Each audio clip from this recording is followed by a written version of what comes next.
लगाते हैं उन्हीं के नेता पर। चलिए फिलहाल मैं सतीश लखेड़ा जी का रुख करता हूं। सतीश जी, आप किस आधार पर कह रहे हैं कि ये बैठक दिखावा है, इस बैठक से कुछ निकल करके आना है नहीं?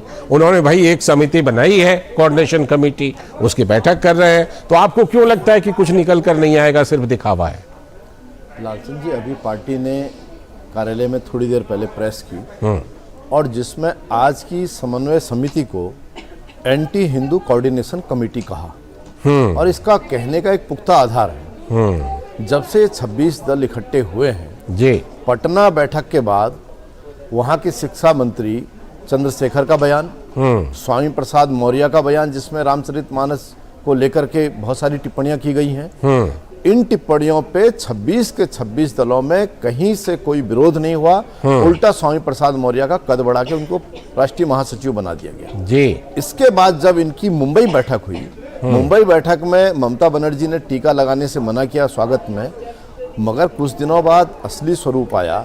उदयनिधि स्टालिन ने कहा कि सनातन मलेरिया है, डेंगू है, इसका विरोध नहीं, इसको समाप्त कर देना चाहिए। और 2 लाइन आगे बढ़कर ए राजा ने कहा कि ये एड्स और HIV है। इसके बाद पोनमुडी उनके जो मंत्री हैं उन्होंने कह दिया ये हमारा सामूहिक एजेंडा है, सभी दल इसके एक साथ हैं और हमारा आपसी समन्वय है। इसके अलावा कार्ति चिदम्बरम जो खड़गे साहब के बेटे हैं, इन्होंने भी कहा और पार्टी ने, उनके शिक्षा मंत्री ने तो यहाँ तक कह दिया कि इसीलिए इंडिया, ये जो गठबंधन है INDIA जी, और इसका गठन हुआ है। हाँ, और पार्टी ने ये भी कह दिया ये अभिव्यक्ति की स्वतंत्रता है, कोई कुछ भी कहे। और 2 लाइन और आगे बढ़कर उद्धव ठाकरे कहते हैं कि राम मंदिर का जब उद्घाटन होगा तो गोधरा जैसे दंगे होंगे। कल्पना कीजिए, कहाँ बाला साहब ठाकरे इस आंदोलन के इतने बड़े धुरंधर और इतने बड़े स्तंभ थे। उन्होंने तो कह दिया था कि हमारे लोगों ने गिराया बाबरी ढांचे को, वो गर्व से कहते थे कि हम लोगों ने इसे गिराया हुआ है।